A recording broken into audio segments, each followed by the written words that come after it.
Hello and welcome to a Thursday edition of the Burnham Brothers College Football Podcast. And Shane, you have disappeared off my screen. Don't see you. I see you in the box. I don't see you on the. Uh, yeah, Shane, try to. All right. So anyway, we're having some technical difficulties as usual. It's probably the reason we should not have done a live show, but now we got Shane back. All right, so. The 18th edition of the Burnham Brothers College Football Podcast, coming off of week one, first full weekend of college football. We're going to talk a little bit about Shane's trip around the Southeast. He took in, I believe, 4 or 5 college football games in 4 nights. So we're going to talk a little bit about that. We're going to talk about resetting expectations for Florida State after their upset of Alabama. We're going to get into a little bit of Shane's impressions of week 1 of college football, including was there an overreaction to Arch Manning's performance at the Horseshoe, Cade Klubnik's performance against LSU, USF blasting Boise State, and should the Gators be on upset alert in the swamp? But before we get started, we do want to take time to let people know about Ethan Pritchard, the FSU linebacker who was shot on Sunday night after the Florida State win over Alabama. More details have come out in the last 24 hours. Ethan was shot in the back of the head, remains in critical but stable condition here in the hospital in Tallahassee. They started a GoFundMe page for Ethan. You see the link. I'm not going to read it. If you're watching this, obviously you can see it. You can either take it down now, copy it, or come back and watch it in the copy of the show. But it sounds like there's going to be significant rehab. Mike's talked about it a little, but not much detail. Most of the details came out this morning from Adrian Adelson from ESPN, where he's got significant swelling in his head. But as I said yesterday on the podcast, I got to know Ethan a little bit through the recruiting process. Seems like a great kid. Terribly unfortunate situation. But if you have the wherewithal to do it, please check out the link below, GoFundMe.com, prayers and support for FSU player Ethan Pritchard. If you are a War Chant or 24/7 subscriber, they both have links at both those websites to this GoFundMe page. But if you can give to the family so that they can take the proper steps to work on whatever the rehab process is going to be for Ethan. But just a terrible situation. And Shane, I don't know how well you know Ethan. I don't know if he was there, but just a terrible situation. And, obviously you and I have an association that dates back to Florida State in 1985. And I can remember, I believe it was I don't remember if it was 85 or 86. I think it was 85. When Pablo Lopez was shot and killed at Florida State. So it's a devastating time for the family, hard time for the football team, as those players obviously are extremely close to him and the staff is as well. So we wish the best for Ethan, and I hope that you will give if you can. All right, Shane, there's no easy way to segue into this, but I do want to talk about your trip this weekend. And in that vein, the first quarter of the Burnham Brothers College Football Podcast is brought to you by Ascension Sports, where athletes rise above the noise. Whether you're navigating NIL deals, building your personal brand, or preparing for the next level, Ascension Sports provides tailored consulting to help maximize every opportunity on and off the field, from recruiting insight to pre-draft prep and everything in between. Learn more at ascensionsportsconsulting.com. And Shane, where can they find you on the Twitter X machine? Yeah, let's go at Shane Burnham 52 on both X and the IG. You can find me there, and then ascensionconsulting.com is our business website. All right, so you had an interesting weekend, Labor Day weekend. You hit 4 or 5 college football games all over the Southeast. I believe you were as far south as Atlanta, as far north as Charlottesville. Tell us about your trip. Tell us about your boys. I know you saw our good friend Todd Fordham on the way. And by the way, hey, this is live, so if you're watching this live, you got questions, please ask. We'd love to get some questions on football I season. did see Big Todd. Tell I us saw about Big Todd. Interesting trip. So for people that don't know what I'm doing, I represent college athletes. I left coaching and started a business where we represent college athletes in many sports. I'm the football part of Ascension Sports. So I was on the road watching the kids we signed last year when we started this business, and opening weekend had a chance to go by Duke and NC State, who were kicking off Thursday, have kids at both those schools. So that was fun to be on both those campuses as they kicked off Thursday football. Went down to Charlotte to watch App State versus Charlotte in Jerry Richardson Stadium there, Bank of America Stadium, which was not much of a game, but a neat environment for those two programs. And you can see where that would be the making of a rivalry with those two guys. And then Saturday up to Virginia, Charlottesville, to see the Who's and one of our kids there take on Coastal. And then, like you said, back to Atlanta for the Gamecocks and Hokies, which had no dogs in that fight, other than I'm an alum and my wife's a Hokie. So that was fun. And then Monday we had one last game, North Carolina with Melcart. So kind of fun. The ultimate college football fan. I couldn't get anybody to try to get you to ride with me. I couldn't find anybody to ride with me. I thought somebody would love that, man. 5 days on the road, college football out the nose. Anyways, good trip for me though. I enjoyed it. Well, there were two circumstances that precluded me from the trip. The most obvious one was I was going to have to miss the Florida State Alabama game, and in retrospect, in hindsight, thank God I did not miss that game because I would have. It was bad enough. It was a hard decision to leave Tallahassee for this weekend. As you know, Florida State and Alabama are my two favorite college football programs, and so I left the Holy Grail, the promised land of college football. So hey, I babysat your kids for 4 days, half of your kids for 4 days, and hung out with Dad, which is always fun to watch football with Dad because he's the only guy that knows that I watch football with. That you don't talk when you watch football. It's not a constant. It does not need to be a constant conversation about every single play. So that's the one It, thing. it largely depends on who's talking, in my experience. It depends on who's talking. But I will say, you could have went with me, watched the first half of the Florida State Alabama game, because for all intents and purposes, it was over at halftime. So I saw the first half sitting in a sports bar in Charlottesville, which, by the way, and I'm going to go on a rant here. All right, I'm in all these college towns, and we'll talk about SEC expansion one day. And I keep hearing about UVA. I went into one of the best sports bars in Charlottesville at noon for kickoff, and I was told I couldn't turn on a football game till 2:00 because that's where their European League soccer fans had their watch parties. So you tell me that Charlottesville's an SEC town where soccer takes precedent on the first Saturday of the season? Give me a break. Yeah, I'm with you. That's another reason I didn't go to Charlottesville with you because I knew it would not be a football. It would not be a football town. Now I want to ask you about your trip when we get to Florida State because we're going to reset our expectations about them, and Virginia's really the next game. But what was the NC State like? I said that was going to be a game that people should pay attention to. East Carolina always gets fired up to play North Carolina State, Wake Forest, Duke, does not matter. They are they like to play those group of Power 4 teams. A little bit closer than NC State thought it might be.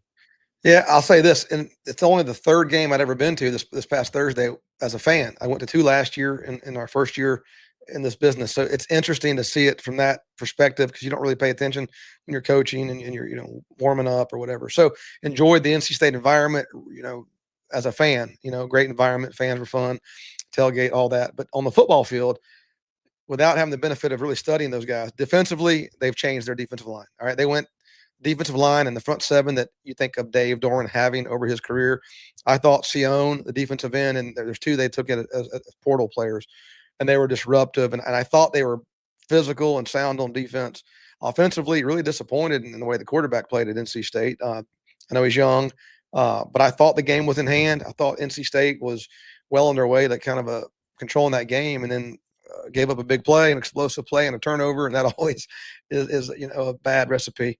So game got tied again, and like you said, East Carolina, I don't want to say the Super Bowl, but they certainly play over their head when they play those games in state. But NC State looked improved to me, looked back to their physical ways on defense. Their starting nose guard was out. Brandon Cleveland didn't play until the second half. But I thought, they've righted the ship on defense, I think. I always thought that Florida State should have recruited Fordham's boy that's the linebacker there. What were your thoughts on him as you watched him play? I think he's a really active, high energy guy. I've really been impressed with him. I liked him coming out of high school. I did too. I was at UCF, and Randy Shannon was our linebacker coach. We evaluated him. I remember having that conversation. I don't think we could compete with NC State in the end. He's productive. I don't know what he measures and what he runs and all those things, but he's coming back from a knee injury, and every time you look up, he's on top of the football. He's certainly their heart and soul. He's their captain. You can feel that out there on the field as he directs traffic. Really good football player. Saw Todd before and after the game, and he was busy going from there. I think his next son in the third, I believe, was playing his first start at Louisiana Lafayette. And then, of course, I think he also had a Friday night game there locally in Bowles where his baby, is committed to Ohio State. But good to see Earl, Big Earl, and Todd, down to earth. You can talk football with him, real guy. He's got a busy weekend schedule every weekend, man. You need to travel with him every weekend. I was just glad to crash. I told him, I texted him like Tuesday. I said, I'm coming up to see Cody Hardy, who, of course, is our tight end there. And I said, hey, I'm coming to see Cody. I'm crashing your tailgate. I didn't ask. I just kind of told him I was going to crash. And, for Todd, the more the merrier. And to be honest with you, Todd was heading in like an hour before the game because he wanted to see warm-ups. And, he's a football guy. He's not really interested in the tailgate as much as he was the football. Yeah, I went to a high school game on Friday night at Gainesville High School, and I think I might have found you a client. The best player on the field was a guy that does not have a group of five, Power 4 offer. He's got a bunch of group of fives, but kid was highly productive, more so than the two kids that are committed to Alabama currently. But and Dad and I went in 45 minutes early to watch high schools warm up. So it was fun. Fun Labor Day weekend, and of course, what made it fun, part of it fun for me, was the Florida State Alabama game. And before we get to talk about resetting our expectations for Florida State and get into a little bit about the fallout in Tuscaloosa, we do want to thank Home Instead of Tallahassee and Todd and Scott Harrell for their sponsorship of the Burnham Brothers College Football Podcast. At Home Instead, their adaptable care plans give you the confidence of personalized help that's with you throughout your day, even though they know there are plenty of things that you still want to fly solo on, like finishing your daily crossword, aqua aerobics, watching football, or just hogging the remote. Home Instead will provide companionship when you need it and a space when you don't, all with a smile from qualified, compassionate caregivers matched to you. Visit Home Instead online for a better what's next at homeinsteadalley.com. And I want to thank Scott and Todd. And I believe you and Scott have a fun trip planned this weekend down to Gainesville. We're going to talk a little bit about that game. But Shane, I want to get your thoughts. I want you to watch some video first. You and I talked a little bit before Florida State's game about some of the comments that Tommy Castellanos had made. He was able to back it up, but I want to listen to what Dexter Carter had to say about that before we dive into that and before we reset our expectations for FSU football 2025. But I was kind of critical of those comments. He backed them up, so they're acceptable now. They backed them up in a big way, and his teammates helped them out. But let's listen to what Dexter had to say and get your reaction. You got to say to the No Nation, man. You got to say what up, No Nation, baby? Hey. Was Tommy right? Tommy just said the truth, and Tommy came out and backed it up. What's more important, his coaches and his teammates backed him up and came out here and balled. We are still the same Seminoles because, just look at our history. It tells the truth. Looking at this sideline tonight, seeing the ones who created and helped build this, tells it all. We just getting started, baby. Let's go, baby. Let's go, no. All right. So Dexter fired up. Listen, I'm not sure they couldn't have put some of those guys in there in the second half. Dexter Carter, Peter Warwick, and beating Alabama. Now, and to your point earlier, this game was over before it was over. I tweeted out after the 9:45 touchdown in the third quarter that Alabama was done. Florida State had beat them down. But what are your thoughts on what you saw out of this game? And listen, Castellanos and his team backed up his words from July. This was a beatdown, Shane, in my opinion. I know a lot of as I talked about yesterday, the narrative has been that this is about Alabama being bad. My argument would be that football is a team sport. It's 85 players or 105 players, 20 coaches, and the team that was more well prepared, tougher, more physical won the ball game. You can make the argument that Alabama has one of the most talented rosters in the nation. I think they got beat up by Florida State. Yeah, there's no doubt. Somewhere I can hear Keith Jackson in my head talking about Alabama getting taken behind the woodshed, right? I can hear that echoing in my head. They got bullied all around the field, the line of scrimmage, the second level, the third level. I thought Florida State, I told you a couple weeks ago, to me, they're an 8-win team. They got a very talented roster, despite, what happened last year. And there's only a few teams on that roster, on that schedule, that had a more talented roster, and Alabama was one of them, in my opinion. But they got bullied, Alabama, at the line of scrimmage. It's energy, intensity, mindset, however you want to call it. That's important. Football's a game of emotion. It's a physical game. It's still a tough game played by tough people, and that's going to win out a lot of the time. And that's what they did, man. And I'll go back. There's been a lot of clips of guys getting after Alabama, Florida State players getting after Alabama, and fans getting after Alabama players for the way they played. There's a clip. I'll try to put it out there. It's a play that was blown dead late in the game. Earl Little, who played unbelievably well, comes out of center field. There was a incomplete pass, fumble. One of the offensive linemen from Georgia Tech picks it up. From Alabama picks it up. So he's 6'3", 6'4", 300 pounds, and he runs with the ball before the whistle blows. Earl Little comes out of center field, dead sprint, 40 yards, and breaks himself in half, trying to put this offensive lineman down. And whether it was Earl himself or the rest of the team that followed suit, they played with that mindset, man. It was a group of guys playing for each other. It was fun to watch. They were hitting to the echo of the whistle. It was a 180 from what we saw last year. Yeah. And to your point, there were a lot of guys that played really well, obviously, in this ball game. Earl Little did show up. I remember when he came in 2 years ago, a lot of people were talking about he's going to be the guy. He's going to be the guy. They didn't play a lot last year. Then Tony White comes out before this season starts and said he's him. And we hear that term a lot in sports. He's him, meaning he is the stud. He is the guy that everyone's going to be focused on. And he was him against Alabama, as was Darrell Jackson, as was Mandrell Desir. By the way, you and I had some questions about whether that cat could play as a true freshman. You go back and look at his tape. He is going to be a freaking problem, and he is just getting started. Yeah. I didn't watch his brother as much, but certainly there were a lot of things you saw in that game.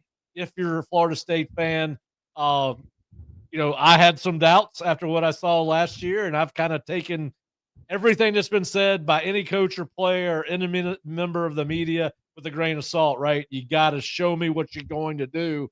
And I texted out after the 24-7 at 9:45 that this game was over. I did not think I would see Alabama get beat like this. And Mike even agrees with us that this could have been worse. I want you to listen a little bit from Mike Norvell from CBS Sports on Tuesday night. By the way, the best college football show, 9 o'clock Tuesday night, CBS Sports. Rick Neuheisel, Brian Jones,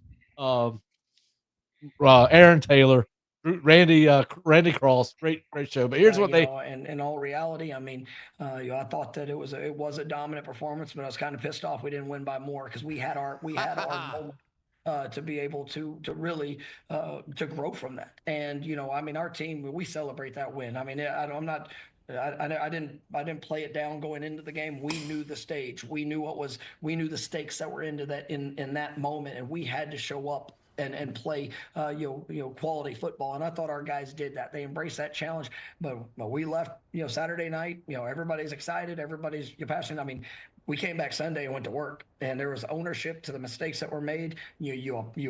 you receive the correction, you try to go apply it.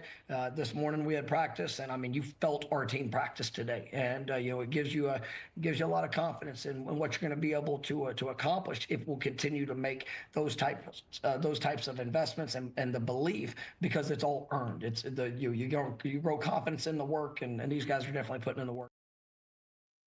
A couple things stand out to me about that. A, I think he's right. It could have been worse. B, of course, he is talking like a coach there, right? We didn't play 100. We didn't play a perfect game. That's what every coach is. Mhm. But Shane, the look on his face, his body language is already different than it was last year. And again, but anyway, I thought it was interesting that He we're can going exhale.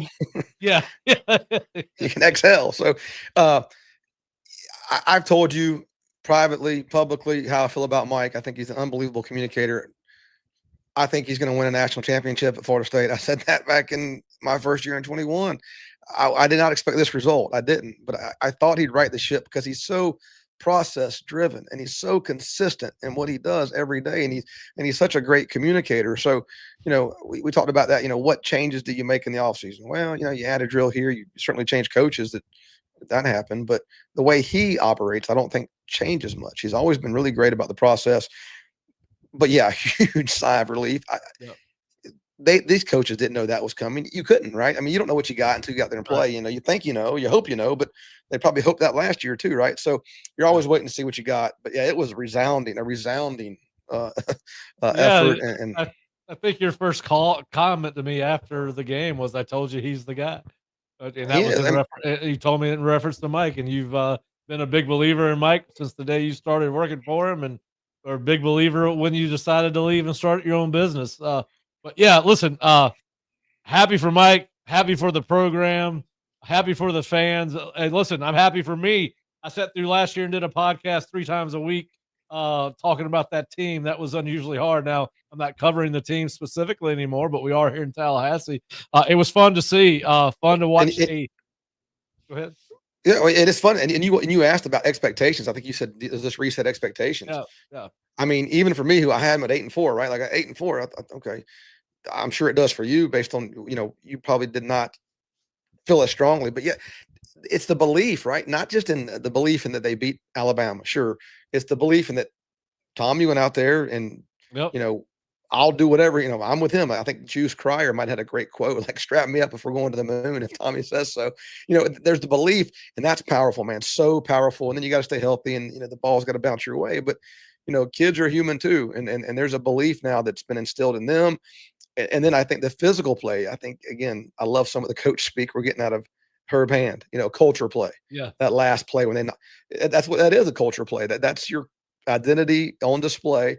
And it's so neat to see that pop up. And I know for Herb and Gus and Mike and even all the guys that were there last year that stayed through it, very satisfying. But expectations do change, in my opinion. Like, you see that and you add the belief, and boy, Yeah, the Miami and Florida game, Pat, I thought were 2 of the games they had a worse roster. But again, those are rivalry games, right? So I don't care what that roster looks like. Rivalry games, throw out the records, so to speak. So anyways, it's going to be fun to watch. Yeah, listen, and I was impressed with some of the maturity some of these kids have shown post game. I know one of the offensive linemen, I can't remember, it was Hanson or Hedabon, said, "Listen, hey, that was great, but we got to move on to the next one, or these wins are hard to come by," type of thing. So they've taken the right mentality about it. I think I got a text from Collins on Tuesday. He was having a beer and wanted to know if I wanted to join, and he said a bar that is typically full was empty on Tuesday. So I think everybody was still recovering from a hard Saturday and Sunday night. But yeah, listen, certainly resets your expectations. You get the win over Alabama. And listen, I didn't think this was going to happen. This was not my pick. I picked Alabama, obviously. But I will say this. I told you this. I've told everybody that will listen to this. I was going to be neutral about Tommy Castellanos, who I saw to see what version that Florida State got of him. When he does not turn the ball over, he can win ball games for you. Only threw the ball 14 times, but he was 9 of 14. Did not turn the ball over, was dynamic in the run game, which you knew. And then you had a bunch of other guys. Like, I thought pass protection, even though they didn't throw the ball a lot, was so much more improved. The way they passed off stunts and games on the offensive line was impressive. As you mentioned, running to the ball. It was fun to watch some of the all 22 to see how many guys you could get in that camera, to see who was hustling. And you saw right away there's a different physicality to this team than we saw last year. There's a different mental toughness.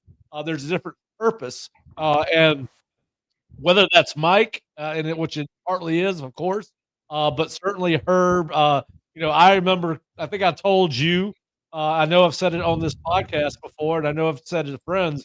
When I spent 10 minutes with Herb at the media day, I felt for the first, like I felt like I was talking to an offensive line coach. I mean, it was fun. And then, of course, Tony White, certainly more demanding. We said they needed a new voice on defense. So certainly after week 1, it looks like Mike's hit all the right buttons. It looks like they did well in the portal. But let's talk a little bit about this. So you're 1-0, you're ranked. I would have them as a college football playoff team after week 1. I'm trying to get rid of, don't worry about last year. Only can see what the results are from this year. But you got Kent, you got East Texas A&M on Saturday, FCS team. You would think that's a huge win. Kent State, huge win. Then you go to Virginia on a Friday night and come back home to Miami.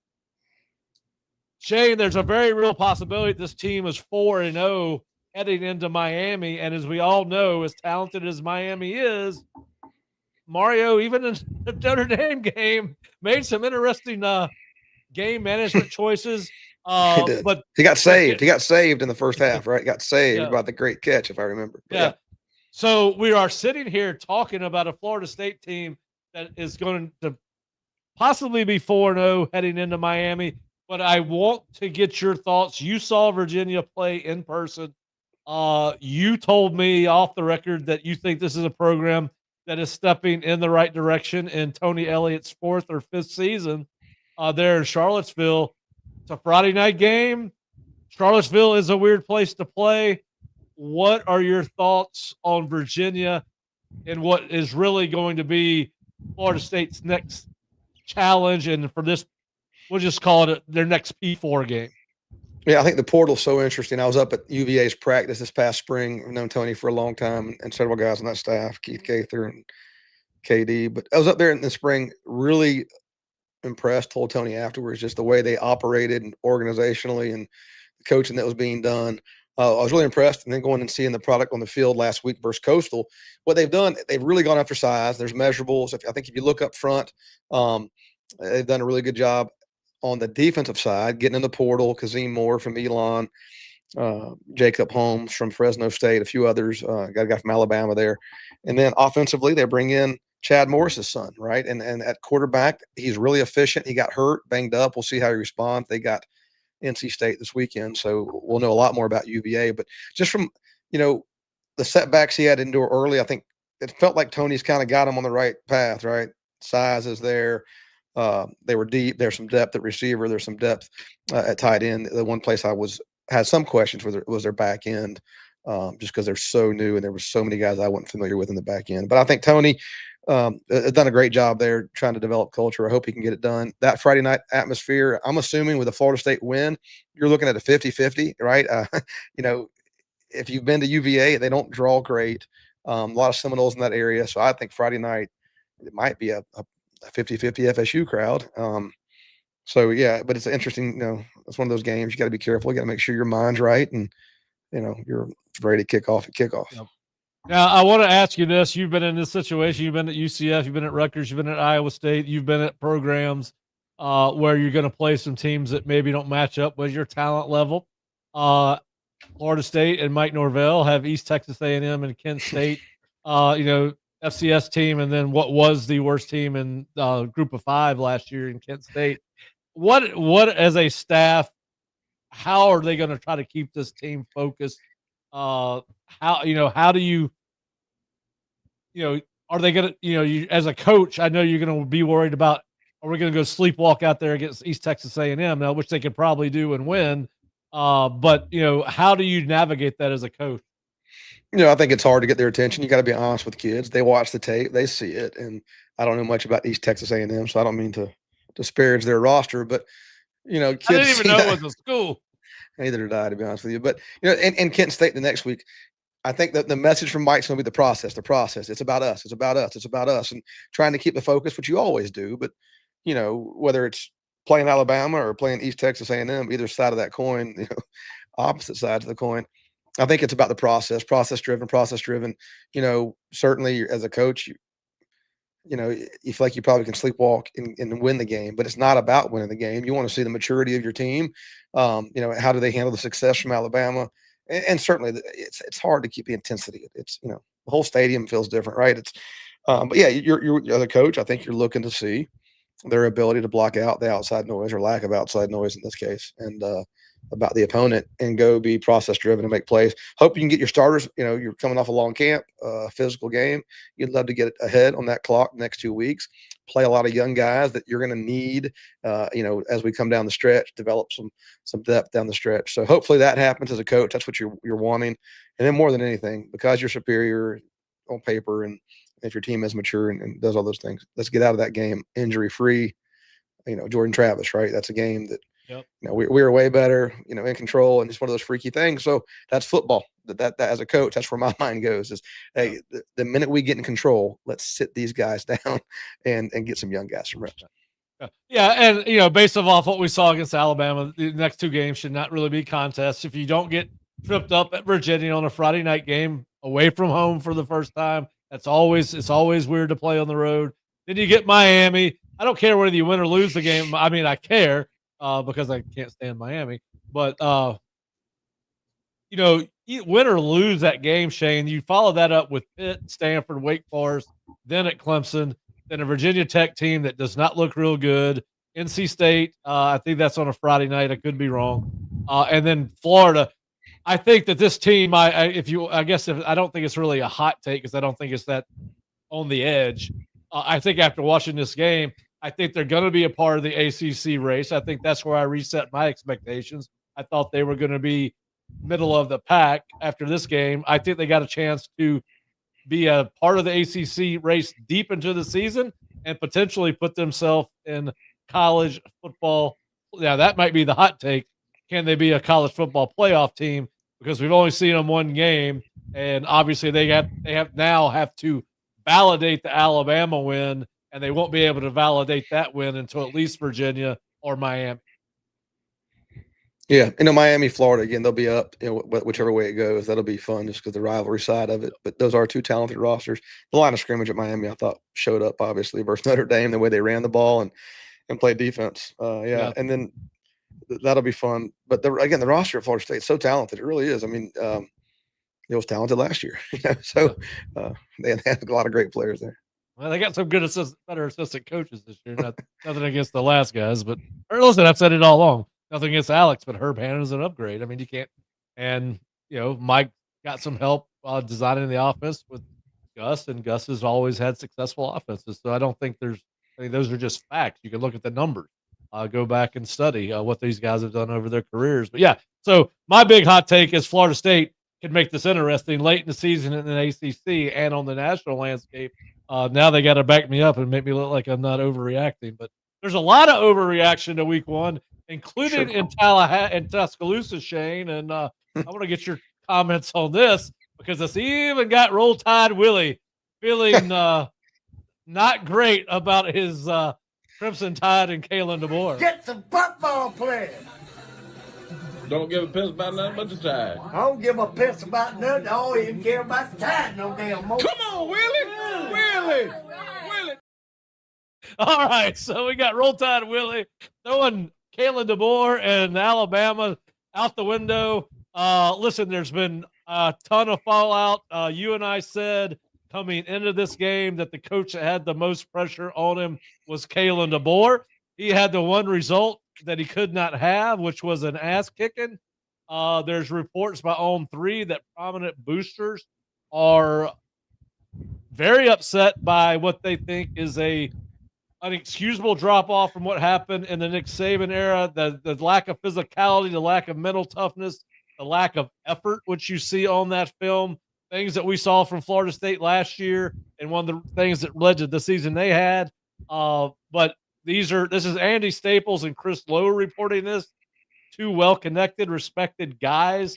What is your read? Is everybody overreaction to this loss in Tuscaloosa? Andy's even done the math. It's $70 million that's got to paid over through 2031.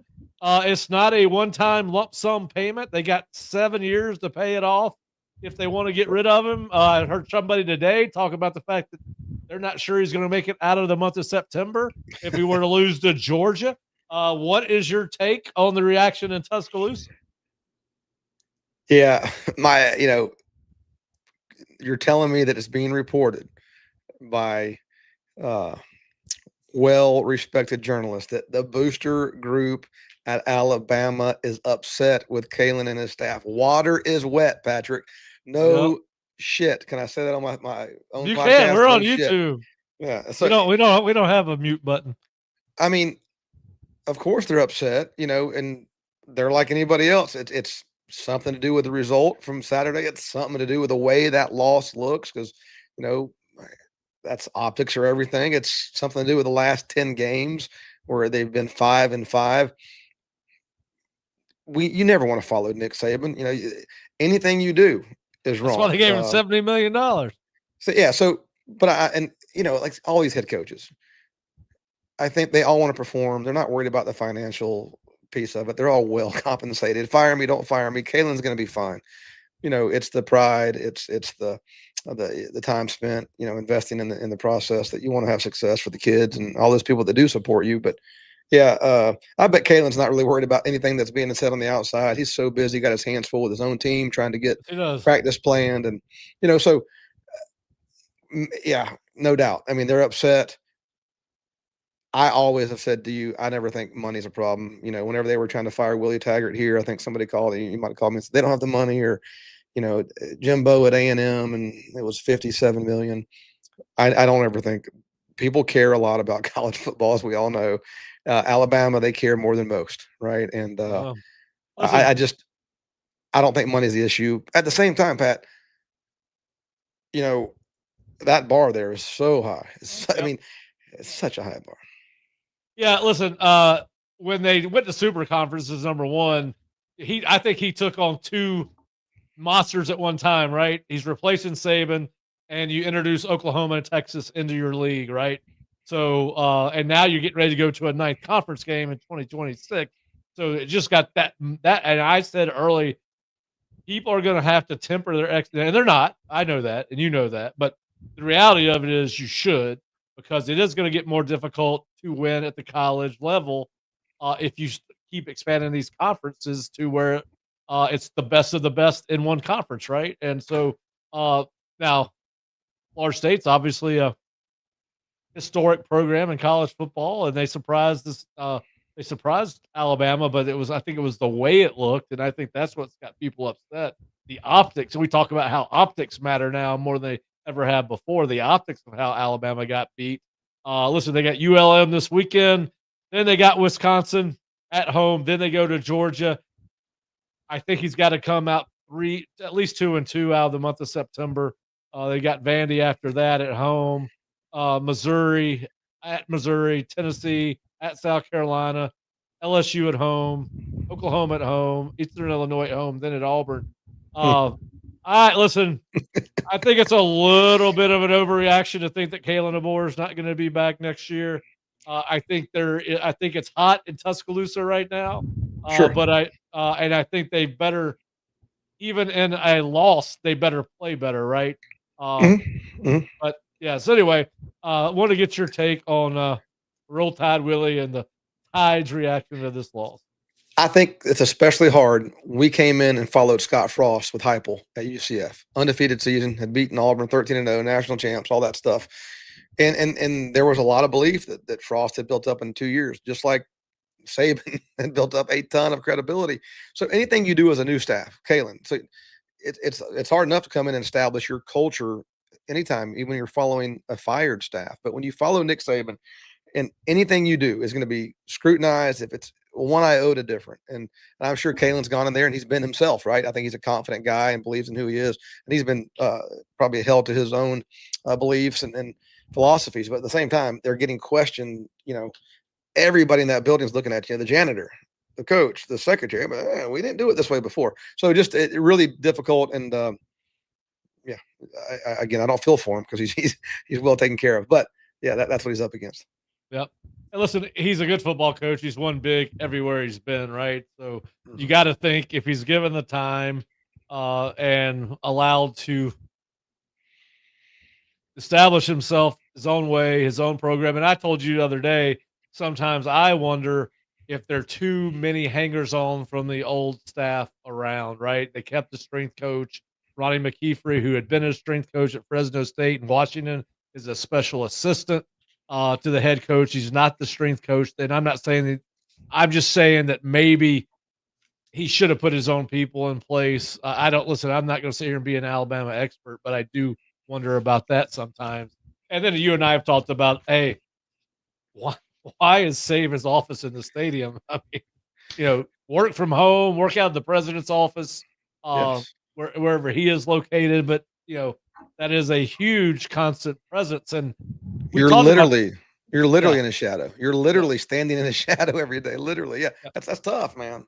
That's tough. And then the other part of it I think makes it tough is Saban's on television as an analyst every week, and he's going to be asked to break down Alabama. And anytime he disagrees with anything or has anything that's critical to say about what's going on, it's going to be ramped up tenfold to what if anybody else has said it about Alabama, whether it was Kirk Herbstreit or Orlovsky or any of those guys that do college football analysis, it would just be another statement. But when Saban says something that might be considered critical of the program, it's going to be tenfold. Yeah, interesting situation. And they always say you don't want to be the guy that follows the guy, and that's it. You certainly don't want to be the guy that follows the guy after you've had your butt beat by Florida State. All right, so speaking of another beat down, I do want to get your take on the TCU North Carolina game. I think that this is another situation where maybe the narrative is wrong. Maybe we should be talking more about TCU and not about North Carolina, simply like we should be talking more about Florida State and less about Alabama. But I Shane, agree. I think that they showed TCU no respect whatsoever, and they got. But listen, we always knew this was going to be interesting. We've talked about the fact that he's never coached college football. How's his program, meaning how he runs his program, going to translate the college level? I'm not shocked they got beat. I'm shocked at how they got beat. To use a Jim Leavitt term, they looked listless and despondent. There was no energy from the coaching staff. He's got to get rid of Steve Belichick, by the way, got to get rid of the man bun. He looks weird. First of all, I hope that Kendall Briles gave him his pencil that he whipped him with to put in his man bun and hold it up. But Kendall Briles made those guys look like junior high coaches on defense at North Carolina. It wasn't the fact that they got beat, Shane. It was how they got beat. It looks like there's a disconnect between Bill and the players. He was not in huddles during timeouts. He was over there by himself. It felt a little Alabama, Florida State. First drive, you go down and have success, and it goes downhill from there. But yeah, I think TCU start there. I mean, that's a team in the Final Four 3 years ago, have a bad year. And last year, I think they were 9-4 last year. Quarterback's back. I don't think, like you just said it, people don't respect Sonny and even the job he did at SMU. The success they're having at SMU, in large part, give Rhett credit, but he was left with a pretty good program when Sonny left there, if I remember. So had success at SMU before he left. So a good team. 72 players in the portal. The line of scrimmage is where they struggled to me Saturday night. And then if you can struggle up front, you struggle everywhere. But it's a lot. Again, the portal's a lot. You bring that many new people in, it's hard to know what's going on behind the scenes, but they definitely got out physicaled and outplayed. Couldn't run the ball. Quarterback looked average as grits from South Alabama. Gio Lopez didn't show any life till Max got in there, and fun to see him actually recover from that broken leg and connect with his brother. Really cool. That was a feel-good story. Yeah, that was a feel-good story. Listen, for him, they've got a chance to get the ship right. They got Charlotte this week in Charlotte, then they got Richmond at home, and they travel to UCF. So they very easily could be 3-1, and we've all forgotten about the TCU game by the time they welcome Clemson on October the 4th. But my overreaction is I think Jason Staples came on our show about 3 weeks ago and said North Carolina is one of his surprise teams in the ACC. I'm surprised after week 1, but not the way I thought it would be. I think that this is now every bit a 500-ish team after week 1. I don't think there's going to be any 8-4, 9-3, regardless of the fact that at face value, it's a very favorable ACC schedule with Cal, Virginia, Syracuse, Stanford, Wake Forest on the schedule, which are all bottom feeders as far as preseason media polls. But I was a little shocked that it looked the way it did, and as Nick Saban said, you never make more improvement than you do from week 1 to week 2. And Lord knows his buddy Bill and his former team Alabama need to make that come true. I'm still fascinated just his ability to connect with kids on the recruiting trail, because you're going to recruit some high school players, and even the portal experience, which I know, again, we're more transactional. But I watch him interview with Holly Rowe before the game, and as he always does, he puts off the "I don't want to be here" vibe. It's just right.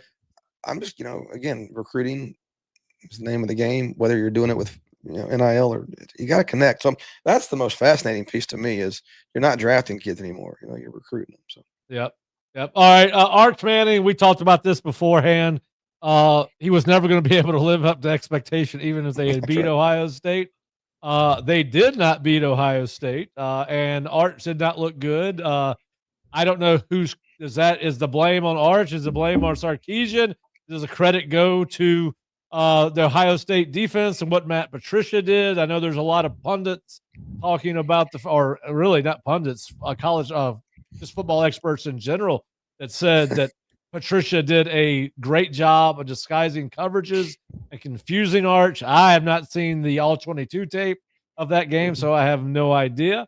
But what was your take? And I think listen, the media built this kid up. Arch has not been the one going around screaming, "I'm great, I'm great, I'm great. We're going to do this, we're going to do that." It's been the media, Paul Feinbaum. It's been the Dan Orlovskis, the Joel Klatt of the world. The kid's handled it well. He's been really humble the whole way through. The way he handled SEC media day, it's just, the kid's handled everything with class. He can't control any of that, and I'm sure having the counsel he has, right, it helps. But how do you live up to that? You remember this, okay? Go back to your freshman year, sophomore year in college. Before you made your first start, you're sitting in the hotel room on Friday night. I'm sure you might be in your stance. You might be calling protections, pointing mics. I know, hell, my first game, that I was going to play, nobody was watching. I was on punt. And I remember in the hotel room Friday night being nervous as hell about my one job on that Saturday. So I can't imagine, people are people. Humans are humans. He's a kid. He's 20 years old, whatever he is. And he knows, even when you try to block it out, that's so much on you as a kid. So start there. Can't imagine the weight he must have felt just because it's all been put on him. Then you go into Ohio State on the road in the shoe with that defending national champs, the best defense in the country last year with the previous coordinator. Then you bring in Patricia. The guy knows what he's doing. Gave him some tough looks. You watch the tape, whether he was forced to check down or that's where he had to go with the ball. He had success checking the ball down and didn't have success throwing it down the field. So, I don't see how you ever live up to that. And but let's press pause. Let's go. That's kind of like we talked about the overreaction. Let's see where it goes. He's still surrounded by great people. It wasn't a whole lot different than that LSU Clemson game. Two defenses that stood up and made life tough on Nussmeier, right? Made life tough on Cade Klug. I'm like you. Let's don't overreact. I'm going to trust Sark's evaluation here.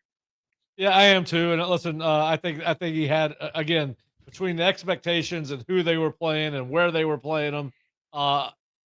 I think he'll get better. I think at the end of the day, my hot take, if you want to call it that, is that Texas will find its way back in. So, listen, it didn't do anything to their chances in the SEC.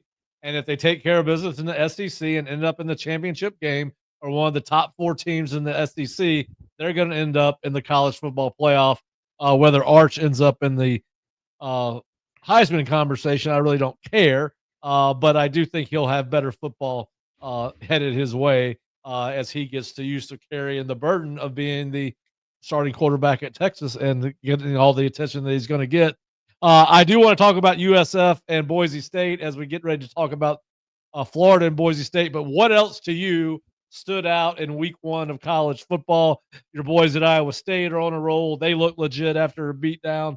But any takeaways from Miami, LSU, Clemson? What stood out to you about week 1 of college football? Yeah, I mean, the I I thought Miami would win. I did. On the road, the heat. I heard him talking about the offensive line kind of melting for Notre Dame. Thought that might happen. That's a tough place to go to open the season. Hard Rock, when it's full, like when Florida State's there and Notre Dame, it's a tough place to go. So that one didn't surprise me. I thought they were going to dominate the line of scrimmage. I thought they had the quarterback in that game. So, okay, good win for Miami. USF, Boise State. Don't know a ton about Boise State, but I know that USF's quarterback's legit. I know that offense is off the Heupel tree. And if you go back and watch Tennessee, they're going to run the ball and be physical and run it up your butt. And that's what Golesh and those guys are doing. And I think Alex does a great job on offense, both with tempo, and they're that truly fast paced. And now you got a quarterback who's healthy. Defensively, that was their struggle last year. And then they lost a few guys, but they played much better. So that was the big surprise. Yeah, I'm like you. South Florida walking into Miami or into Florida. Again, those kids are going to play over their head, go to the bowl game 3 years ago. And I think UCF beat Florida, and but they're going to play over their head, and those guys at Florida and Miami better understand that little brother's coming. You were part of little brother when y'all beat Florida State and you beat Miami, so you lived it at USF before. So I would be watching those games. I'm going to that USF Florida game to watch one of our guys, Kofi, and I'm excited to see their quarterback at USF. But I think Alex is. We talked about that. I mean, it's going to be him, UTSA, Tulane. I think they're in it, man. So it'll be fun to watch this weekend. I think they'll give Florida more than Florida expects. I looked at I thought that South Florida looked like a Power 4 team against the Group of 5 team against Boise State. Listen, Boise State's had a lot of success. I think they did break in a new quarterback. I could be wrong about that, but listen, it was a beatdown. There's no doubt about that. I want to get some thoughts on some of the week 2 games, but before we do that, to thank the Mowry Law Firm and Dan Mowry. Dan Mowry and his team of lawyers bring over 50 years worth of experience with them and specialize in car and truck accidents, premises liability, and wrongful death cases. Dan and his team are based out of St. Augustine, Florida, and can be reached at 904-824-7799 or at MowryLaw.com. Again, that's Dan Mowry and the Mowry Law Firm, 904-824-7799 or at MowryLaw.com. So I want to thank Ascension Sports, Home Instead, and Dan Mowry for their continued sponsorship of the Burnham Brothers College Football Podcast. And with that, I'm going to bring Shane back in. And Shane, one of your favorite games is on the schedule this week, buddy. You got the old Cy-Hawk battle for the Cy-Hawk Trophy, Iowa and Iowa State. Your guy, Rocco Beck, looks like he might put himself into the Heisman race. He's looked excellent. They're 2-0. They look like they might be the class of the Big 12 next year or this year. First of all, talk a little bit. You spent 7 years coaching in that game. For most of the people that are watching this show right now, they're probably Florida based. Tell them how big, because to me, it kind of reminds me of maybe not quite as big, but it is to the state, right? It's a small state similar to South Carolina, and there's a fever pitch around that state this week. Tell us about it. I love the Cy-Hawk series. It's one of my favorite. It's the most polite rivalry. And not that there aren't some drunk idiots out there, but it's by far the most polite, heated rivalry I've ever been a part of. Just the fan bases are fantastic to each other, the way they, in my opinion, the way they treat each other. The games are always typically pretty good in that series. And it is. I mean, it's bragging rights for the entire year. You don't see each other at different conferences and all those things. And there's no NFL team in the state. So huge game. Great memories. I think they're in Kinnick this year, if I remember. You might have mentioned that. I don't know. Which is extremely tough place to go play. But I think those two programs are mirrors of each other now. The way Matt has built that program through development and through the line of scrimmage. No, they're at home. They're at home. Iowa At home. State's at home. Yeah. Let's go. I take the Cyclones no matter what, but I'm taking them for sure. I think Rocco Beck, I'm not sure if you saw his offensive coordinator's quotes. There was a press conference this week. Called him a psychopath. I loved it, and I think I knew what he meant, the way he described it made sense. Again, I don't know what they're playing with the quarterback right now at Iowa, but I tell you what, I think Matt Campbell's as good as there is in the country. He's turned down a ton of jobs. Give me Iowa State just because Rocco. Yeah. Your Cyclones are giving away 3.5 points. You taking them straight up. You're going to cover the spread in Cyclone land. Yeah, just win, baby. I don't care. Kick a last-second field goal like we did in 2014, 13, whatever it was, and beat them 9-6 in Kinnick. Just win. How about Kyle Cornrady? By the way, their kicker, 63 yards in that wind tunnel that is Jack Trice last week. Awesome. They have a great kicker too. So let's go Cyclones. Yeah, listen, these kids are kicking the ball. I wonder sometimes if the balls are overinflated, right? Are we going to have Inflategate college football style? These damn guys got cannons on them. They do. It's crazy. But yeah, listen, I'm picking Iowa State to win every game until they lose one. The same way with Florida State. You're going to have to show me that you like last year when Florida State lost to Georgia Tech. I said I'm not picking them to win until they win a game. This year, since they beat Alabama, I'm picking them to win every game. If they lose one, same thing with Iowa State. If they can get by this game, Shane, which has typically been, Iowa's kind of, I think Iowa's won that game the last 7 times it's been played in Jack Trice. I could be wrong about that. I think Matt only has one victory in this series. I think this has been his bugaboo. Our bugaboo was Kansas State when I was at Iowa State, 0-7. I think Matt's either 2-8 or, he struggled in the series. He has. Iowa is to Matt Campbell what Michigan was to John Cooper. There it is. But it's if they win this game, if they don't, I mean, still because it's not conference. I still love them in the Big 12 race. But this is one of my favorite games. This is the only game probably that I'm really care besides the South Florida game that I'm going to that I care about seeing this weekend. I don't think it's a great slate. NC State, Virginia. Sneaky good game is going to be Illinois at Duke. I agree. I think that's a sneaky good game. I think it'll be the first time that everybody gets a chance to see the Menza kid on a national level. I know obviously he was successful at Tulane last year, and obviously they spent a lot of money on him. I think this is going to be a big game for Illinois and for Duke. Obviously, it'd be huge for, I believe, is Illinois ranked in this week's poll? Yeah, I think they are. Yeah, 10, 12, something like that. Yeah. I think that's one of those places. Again, you talk about Virginia on Friday night. Okay, Illinois, Big Ten, going into Duke, sleepy Durham, better team than you expect. Noon kickoff. Kickoff. No, I don't think that matters. Really, I don't think noon kickoffs matter to anybody but the fans. I think. Listen, no, you're players. I'd rather. Hey, let's play. The only time I wanted to play in a night game, honestly, night games as a player, you hate sitting around all day because you're bored to death. But I tell you, the atmosphere, take last Saturday, wasn't a night game necessarily, but can you beat Doak Campbell at night? The Seminole chop? No, you can't. It's pretty damn awesome. I would have loved to have been a part of that celebration, but my daughter was there. She got to have that. Lindsay got a chance to go experience rushing the field, which does not happen often at Doak Campbell. So no, it doesn't. Second time it's happened in the last 5 years, I believe. She was there for both of them. Now, I tell you what, I think it's going to be a sneaky good game. I think the 12 o'clock slate's pretty good. You mentioned Virginia, NC State. I think it's a big game for Dave Aranda at Baylor. They don't need to start 0-2. He's got a lot of pressure on him this year. A lot of people think they're going to be a surprise team in the Big 12.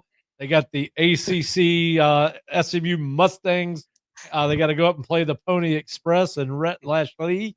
I think that could be an interesting game. I think it's got some implications as far as the amount of pressure that Dave Aranda has on him. So I'm looking forward to seeing that one. I'm going back through the schedule. Ole Miss, Kentucky, Shane. That'll be a fun. It's a CBS or I don't know who does the SEC football anymore, to be honest with you. Kentucky in a squeaker last week. We had I watched their tape. We have 2 kids that play D-line at Toledo.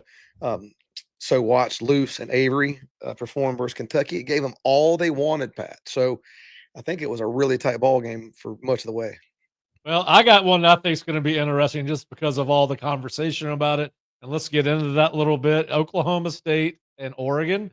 And there's been a war of words between Mike Gundy and Dan Lanning over NIL. Let's listen to what Dan Lanning has to listening say. to him talk. Like I said, I got a ton of respect for Coach Gundy.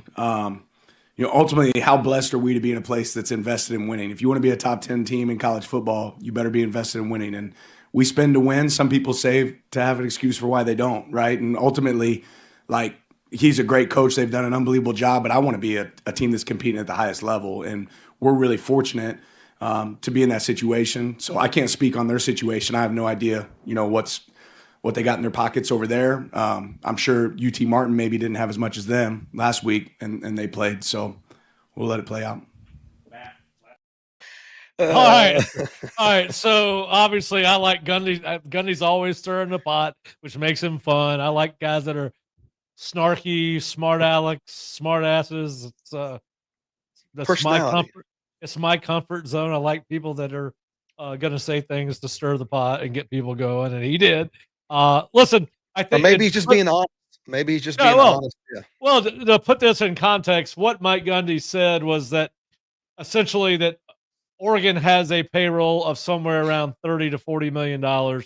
His team has a payroll of around $7 million, and that there's some talk, and I have not heard this, but Mike Gundy is saying there's talk amongst coaches that if you're playing out of conference games, you should be playing teams with similar budgets.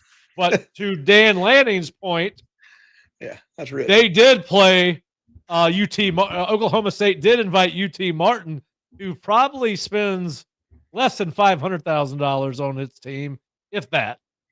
They may not spend $50,000 on their team. So, what do you make? What do you make of all that? What I make of it is, hey, boosters, give me the bullets I want for my gun. Give me the ammo I need. I think that's who he's talking to in that comment. He's telling, hey, this is one of the top programs we're going to go play in the country. Everybody knows who they are, and this is how they're funding it. So I think it's really it's passing the plate is what it is. Yeah, no, coach. We all get it, right? When I was at Iowa State, we played Oklahoma State. T. Boone Pickens, that was their big donor at the time. And they were building this facility, and they were building that. We didn't have a cafeteria to feed our kids in at Iowa State. We didn't have an academic place. We go on the road to their place, and it's a Taj Mahal. That's always been the case, right? Academics, and don't complain about academics. I can't recruit that guy. Don't complain about facilities. It's always been an uneven playing field that way. So yeah, very little sympathy for, and I don't think he's asking for that. I think he's asking for money from his boosters. But I think what he's asking for is an ass kicking, and I think he's going to get it from Dan Lanning.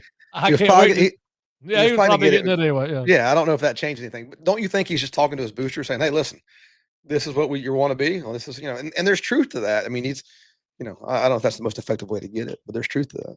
Well, listen, I think he's a guy. I said this in some of our preseason pods especially when we had Jeff Woody on talking about, and we need to get Jeff back on the show, by the way.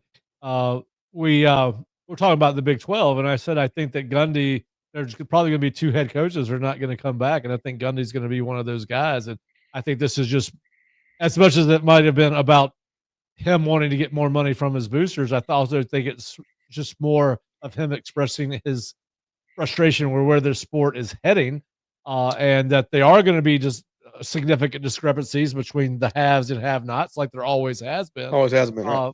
But I think it's another sign that, hey, this is not for him. I don't think he's long for Oklahoma State under the current set of circumstances. But we'll see what happens. I think it's Dave Clawson. Dave coached his ass off at Wake Forest, and people that know football know he coached his ass off and did an unbelievable job. And at some point, he looks up and says, "Look, it's already a hard job.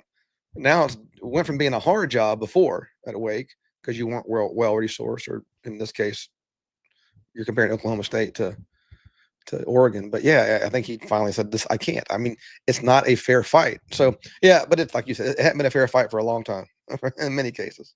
Hey, we're gonna get to learn something about your Oklahoma Sooners this week. They host Michigan. Speaking of big games, that is a big game. Yeah, I tell you what, I watched both the quarterbacks this week. I watched Mateer just because I wanted to see him. I'd heard so much about him. Didn't see much of him last year. And I watched Underwood because obviously there was just high school tape. So I'm going to tell you what now. Mateer, really mobile. And I'm not telling you anything you don't know probably, but really mobile, really impressive. They opened the gate with a deep shot, which he was juiced up, overthrew it, but they took a shot early in that last game. And Bryce Underwood, man, same thing. They moved the pocket a ton. he has got a rifle, Pat. I'm gonna tell you what. There was a couple balls that you're like, golly, put a little more touch on it, and then about the third quarter, you see him a little dump pass with touch. Like you could almost see him learning in the game. It was crazy, but yeah, that'll be a fun one. I'm taking Oklahoma. Who you got? I'm going Oklahoma. I'm gonna ride that train right now. Listen, you know what's interesting is the kid was 30 of 37, and Who? there was one Mateer in the game. Was he really? Wow. I believe he was 30 of 37. I could be wrong, but I have to go back and check. And the reason I bring it up is because there was a college football analyst, a former quarterback, and I cannot remember who it was, but they were talking about how disappointed they were in the way this kid played. Oh, He wow. threw for 3. He broke Baker Mayfield's record for passing yards in Oklahoma's first game, 392. And I want to try to find out who that was. Who was disappointed? Yeah, who he disappointed because it was. Yeah. I was like, you got to be kidding me that you're 30 of 37, 398, 4 total, and they were talking about he missed throws. He missed did. 7. He missed a couple. 7. Yeah, he missed a couple. But watching him, Pat, like I don't know why. Those were the 2 quarterbacks I wanted to watch. I didn't watch anybody else. Do you know who he reminds me? He does remind me of a faster version of Baker Mayfield. They're built alike. They similar styles. That's who he reminds me of. What you can see him do because he's been with the offensive coordinator. If you watch that tape last week, extremely decisive. Right, and the ball's in and it's out. Right, so he knows where that ball is supposed to be. And that was Bryce. They moved the pocket some with Bryce. I thought to give him some easier windows and reads, but I thought Bryce was real decisive too. So that'll be interesting. I think Michigan got him a good quarterback. Yep. Yeah, I do too. I think both those kids, that's going to be a nice little quarterback game to watch. Listen, there's so much good football. I know you think it's a bad weekend, but listen, I'm looking forward to seeing Vandy, Virginia Tech. You got Brent Pry on hot seat watch. You got Pavia playing. It'll be interesting to see if he can back that up. Then listen, I think another sneaky good game, UNLV home against UCLA. UCLA looked a mess against Utah last week. They bring in Nico for $4 million. Deshaun Foster really not getting it done right now. That's another good game that could have some ramifications as far as pressure is concerned. Listen, I love some of these no-name games. I do. There's some good ones. You're right. But by the way, Vanderbilt, Pavia. We hear about Pavia. All right. The name we never hear about enough, and maybe somebody's writing about it. Jerry Kill. Jerry Kill. All right. That is, and whether he's ever a head coach again or not, but I mean, when we talk about Vandy, I like the head coach there. Clark does a nice job, but I'm going to tell you what, the secret sauce in that program was a guy named Jerry Kill. Well, and Jerry, of course, is the former head coach at Minnesota, among other places. You guys have worked together at Rutgers. We played against him at Northern Illinois. When he was at Northern Illinois, we played him against him at USF. We actually got lucky enough to beat them.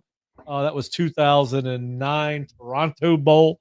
That's where I almost got left into the Toronto airport as the team took off. But luckily we got, I would have been without I would have had a passport, but it had no. Good place to get left, Toronto. Who you taking in that game? I know who I'm taking because I have a very strong feeling about the quarterbacks in the Virginia Tech Vandy game. Listen, I think that I'll go with Vandy. I think I think like you, I think I'm catching what you're saying. I think Virginia Tech's got an issue at quarterback unless they change what they do with him. Listen, I was watching that game with some people that know football, the South Carolina game that is, and both those guys were telling me that the kid has a hard time reading the field. They know more about football than I do. Even I was able to tell that was going on. I think they're going to have to run the guy. He's very athletic. I think they're going to have to change the way they use him. But I think Pavia is better. I think Vandy's better than Virginia Tech right now. And I got Vandy. Who are you taking? NC State, Virginia? Ooh. Well, you know what? It's all about NC State until you started telling me you think Virginia is improving. And I did watch a little bit of Virginia after you told me that. They do look better on defense. I didn't watch a lot on offense. I knew they got the transfer quarterback. Listen, I'm going to go with NC State. I just think I think they've got the better quarterback. He's young, but he's athletic. And typically, defenses are pretty good under Dave Dorn at NC State. So I'm going to go with NC State. I'll take NC State. I really don't have anybody on upset alert.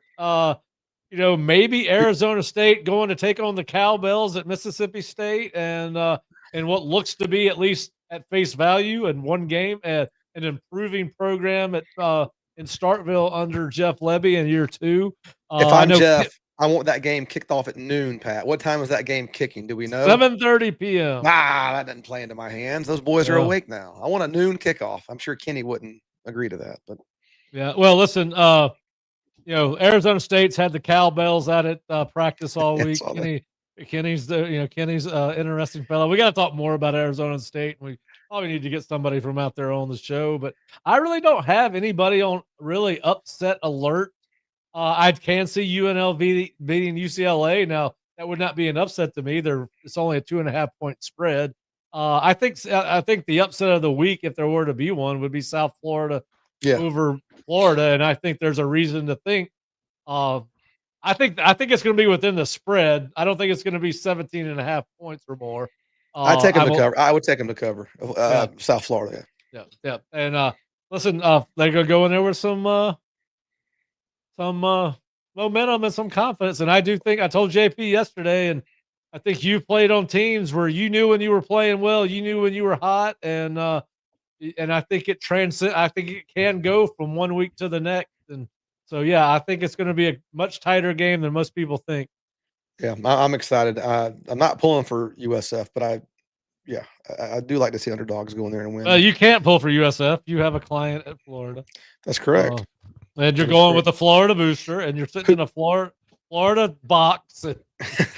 Also, you better not wear. The only thing you better not wear orange and blue. I won't. But hey, I'm going to wear Ascension blue and white. But I will say this: Kofi Asari, our client down there at Florida, special teams player of the week. So big shout out to my man Kofi. Yeah, I got to meet Kofi someday, and hopefully one of our sponsors, Scott, will give me a ticket to a game at Florida one of these days, since I don't have to cover games every Sunday anymore, every Saturday. But you're right. Anymore. This Florida trip is sponsored by Home Instead. That's right, Florida. Hey, Scott Harrell, if you're listening to this show, you're one ticket short, buddy. That's okay. All right, hey, we got NFL. I know you got a schedule. You still good, or you need to go? I'm good. All right, so Dallas at Philadelphia, the Micah Parsons less Kenny Clark led Cowboys go to Philadelphia to take on the defending champion Philadelphia Eagles, Super Bowl champion Philadelphia Eagles, who, according to Nick Sirianni, are not going to be outside for the dropping of the I guess they're dropping a Super Bowl banner. Sure. They're not going to be out there for the banner. But who you taking? Philadelphia at Dallas at Philadelphia. And then you got a Friday. I didn't know this. You got a Friday night NFL game, Kansas City at LA Chargers on YouTube. Wow. Okay. Oh, really? I won't be able to watch that. I don't have YouTube TV. No, you got to find somebody that does. I'm taking the Eagles. I don't like Jerry Jones. I wish him ill on the football field. I can't stand the way that guy runs that program. So I'm taking the Eagles. Plus, I think the Eagles are better, and that quarterback special. Yeah, let's take them. This is their dropping the banner. Give me those guys, and then give me the Chiefs. Yeah, I'm going Eagles Chargers. And unless Micah Parsons is doing things behind the scenes that have not been reported, I don't understand that. Again, there's very few positions on the field that have the impact that you have at defensive end, and especially in today's NFL where the ball is thrown so much. Anyways, and the quarterback run game where they're reading defensive ends and taking advantage of those guys. I don't understand how Jerry Jones lets that guy walk unless he's such a locker room distraction, But I don't get that one, Pat.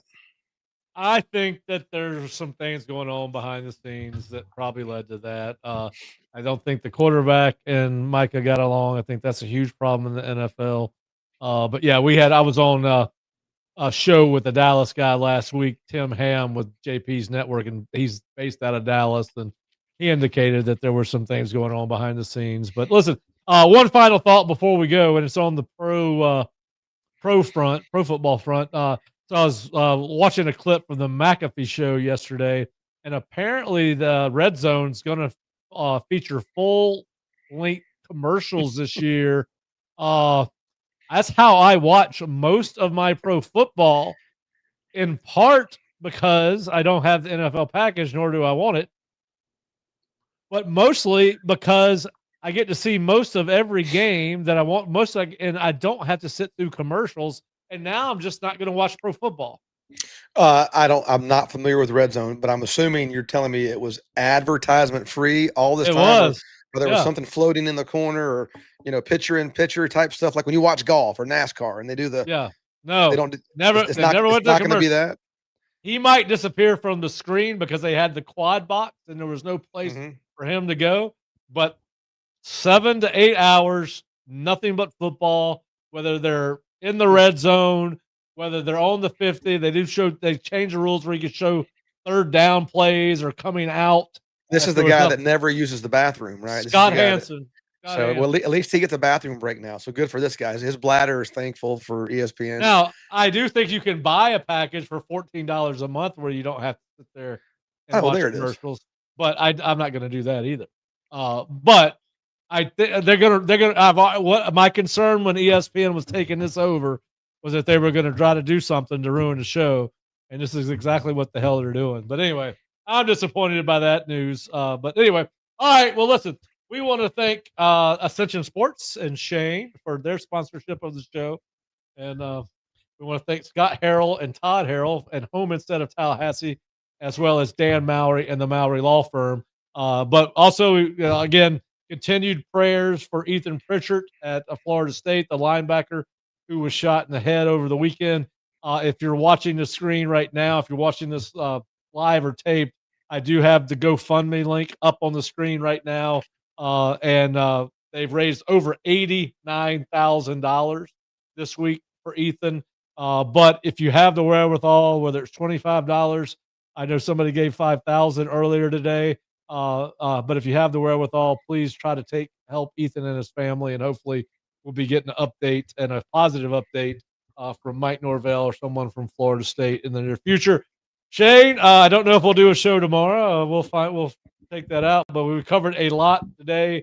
If we don't talk to you tomorrow, have a great trip to Florida with Scott and Lindsay and the rest of the gang, and tell Scott that there is a host of the Burnham Brothers show and that he has not been compensated in any way yet. He told me you were getting a media pass. That's what he told me. I don't know. Bad information. Bad information. It was bad information. There it is. Misinformation. All right. Well, everyone, have a great day. Please subscribe to the Burnham Brothers YouTube channel. If you're watching, we certainly appreciate you liking the show, but please subscribe so that we can keep this thing moving forward. And we will talk to you either tomorrow or we'll come up with a Monday follow-up show to the college football weekend. But hope everyone has a great college football week too.